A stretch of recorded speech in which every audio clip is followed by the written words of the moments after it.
Hello everyone, this is Alex, and today we'll explore how easy and convenient it is to work with P&L in Poster.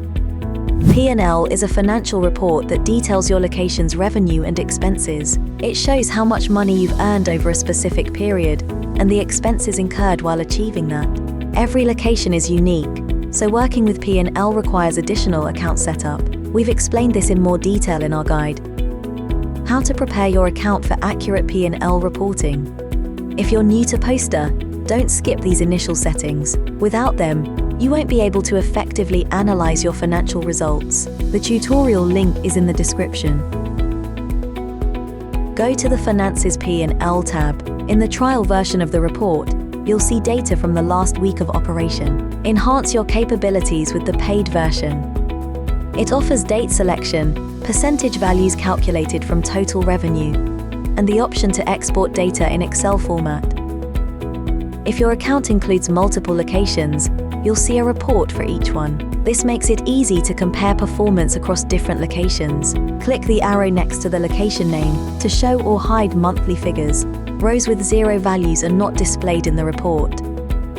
If there were no sales, deliveries, or other transactions during the selected period, the page will be empty. Move columns around to compare their amounts and percentages for the different months. To do this, click and hold the column header to drag it to the desired position. What's included into the P&L? The revenue section includes income from sales, services and transactions. This section is automatically populated with data from your cash shifts. Revenue of products and dishes sold.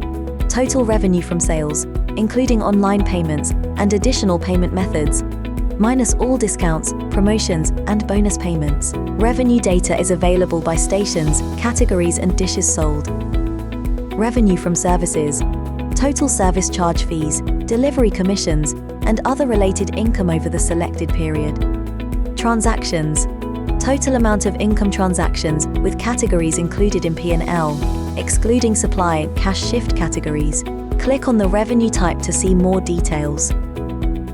The cost section includes all expenses for ingredients used in preparing dishes, as well as the cost equivalents from manual stock deductions and inventory check discrepancies over the selected period. This data may indicate staff errors during food preparation or excessive supply quantities.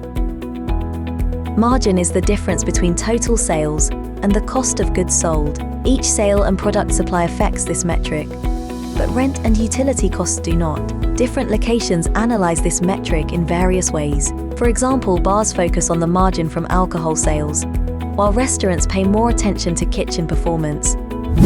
Expenses include payment processing fees. These are calculated automatically if set up for the corresponding payment method. Stock deductions with reasons marked as expenses can be shown here. Transactions with categories displayed in P&L under expense block, excluding supply and cash shift categories. Accrual date ensures accurate recording of your transactions in the cash flow and P&L reports. The P&L report reflects transactions based on their accrual date, while the cash flow records them based on the actual payment date. For instance, with August's rent payment, the P&L will show the expense incurred back in August, while the cash flow report will indicate that the payment was made in September, providing insight into your financial obligations and actual cash movements. If you don't specify an accrual date, Poster will use the transaction date as the accrual date. For supply transactions, the supply date will be considered the accrual date for the payment. Profit before taxation is calculated by formula. Revenue minus some cost expenses is equal profit before taxation. Taxes section shows the total amount of taxes for the period, broken down by each tax type. Profit after taxation is calculated by formula. Profit before taxation minus taxes equal to profit after taxation. This money is not used for paying royalties and dividends, but is instead set aside as a financial cushion and used for business development. Let's explore how to work with P&L using some examples. Before the summer season, many locations add cold beverages to their menu. With P&L, you can quickly analyze the sales revenue for each item and see what percentage of the total revenue they make up. Also, compare the results with last year to see how demand has changed over the past 12 months. Now, let's consider a situation where the cost of products and dishes sold has significantly increased over several months. How can you identify the cause and take action? A high cost of products and dishes sold in a single month does not necessarily indicate a problem. It might even mean you've set a new sales record. So we need to compare the percent trend of the cost over several months. If the percentage keeps rising, focus on specific menu categories. For example, if the cost of desserts has noticeably increased over the last 3 months, you'll need to make a strategic decision. Raise prices, remove certain items, or look for alternative suppliers.